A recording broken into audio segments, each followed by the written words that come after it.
Hello student, this is Anamika Tiwari and today we will learn about the 8th chapter of this book. The book name is Clear Light. So this is your 8th chapter. The chapter name is Patience a Wise Strategy. Means धीरज एक अच्छी रणनीति होती है. Do not get provoked. हमें किसी भी के बातों पे कभी भड़कना नहीं चाहिए, ना किसी को उकसाना चाहिए. Remain silent. हमें हमेशा शांत रहना चाहिए. So let's begin our chapter. David was a nice and thoughtful boy. Last Friday he tried to help a new student, Randhir, whom some students were bullying because he was thin. David tried to reason with the student, saying, "Please do not make fun of Randhir. Let us make him feel at home." Instead of understanding what David was saying, the boys started fighting with David and Randhir, who in turn fought back. As a result, the principal punished all of them. Means that David एक अच्छा और समझदार लड़का था. पिछले Friday को उसने एक नए स्टूडेंट की हेल्प करने की कोशिश की. रणधीर, जिसको बाकी स्टूडेंट के द्वारा क्लास में चिढ़ाया जाता था क्योंकि वो मोटा था. डेविड ने उन स्टूडेंट को समझाने की कोशिश की कि तुम लोग रणधीर का प्लीज मजाक मत उड़ाओ. उसे ऐसा लगे कि वो घर पे है, ऐसा कंफर्टेबल फील कराओ. तो वो स्टूडेंट समझने के बजाय डेविड से फाइटिंग करने लगे. तो उसके बदले में डेविड और रणधीर भी लड़ने लगे उन सबसे, और बाद में एज अ रिजल्ट प्रिंसिपल ने उन सबको पनिश किया. When David reached home, he complained to his mother about his classmates. His mother said, "David, before you continue complaining, think about what happened at school. I want you to think if you could have handled things any differently." Taking his mother's advice, David started contemplating on the situation. Finally, he realized his mistake. He felt bad that he got provoked and fought with the other boy at school. जब David घर पहुंचा तो उसने अपने mother से classmate के बारे में कंप्लेन किया. तो डेविड की मदर ने कहा कि तुम्हें कंप्लेन करने से पहले डेविड ये सोचना चाहिए कि तुम्हारे स्कूल में क्या हुआ था. मैं चाहती कि तुम उस चीज को और भी किसी तरीके से हैंडल कर सकते थे या करना चाहिए था. तो अपने मदर का एडवाइस सुनने के बाद डेविड फिर से सोचने लगा कि वो सिचुएशन क्या था स्कूल का, और फिर बाद में उसने ये रियलाइज किया कि हाँ, मेरी ही गलती थी. और उसने ये महसूस किया कि वो उन क्लासमेट की बातों से भड़क गया और फिर वो अदर स्टूडेंट से लड़ने लगा स्कूल में. After introspection on the issue, David accepted his mistake. He went to his mother the next morning and said, "it was my mistake. I am sorry. I should not have got angry, but remain patient and calm. I should have ignored the words of the boys. Either I should have continued to reason with them or told the class teacher. Fighting was not an option." His mother was very happy with David's response. उस matter के बारे में फिर से सोचने पे David को अपनी गलती का एहसास हुआ और फिर उसने अपनी गलती को स्वीकार किया और वह अपने मम्मी के पास गया अगले सुबह और कहा कि माँ, मेरी ही गलती थी, मैं माफी मांगता हूँ.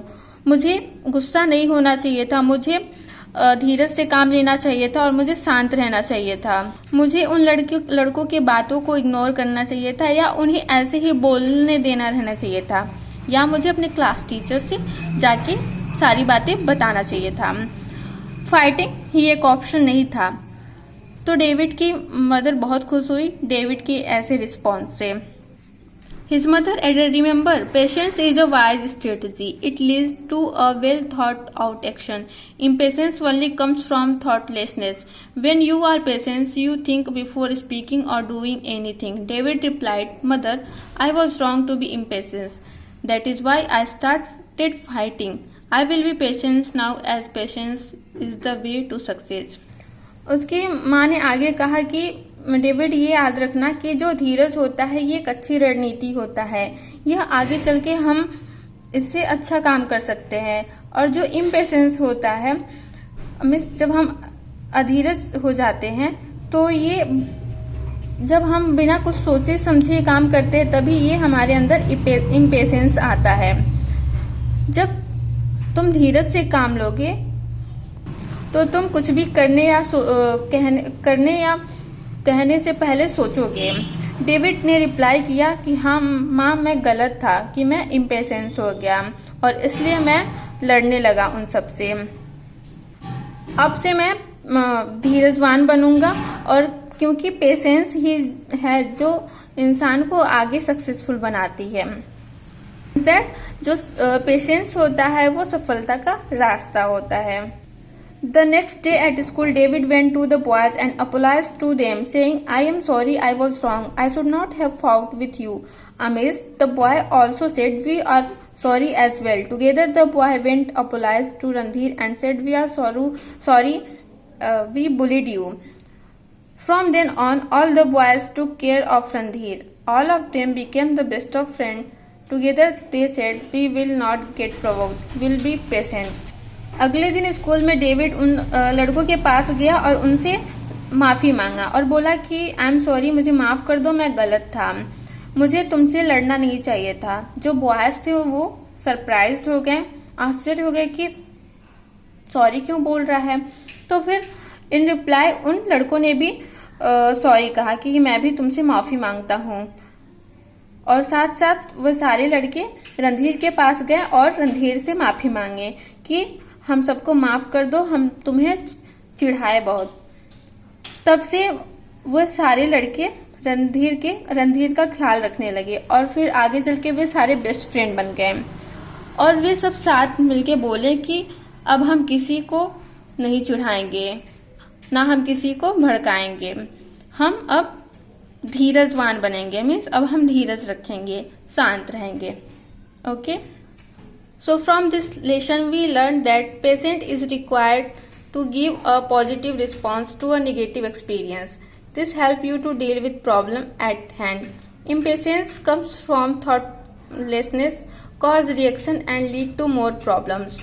Means that कभी आपके साथ जब भी नेगेटिव सिचुएशंस आते हैं तो आपको उस समय शांत रहना चाहिए। मीन्स आपको धीरज से काम लेना चाहिए और आपको पॉजिटिव रिस्पांस देना चाहिए। और इससे चल के आगे क्या होगा, आप किसी भी प्रॉब्लम के साथ डील कर सकते हो इजिली। जो इम्पेशेंस होता है, जब आप अधीरज हो जाते हो तो आपका जो सोचने समझने की जो क्षमता होती है वो खत्म हो जाती है और आगे चल के ये आपको प्रॉब्लम ही क्रिएट करती है। Okay, so to be patientful and be thoughtful. Okay.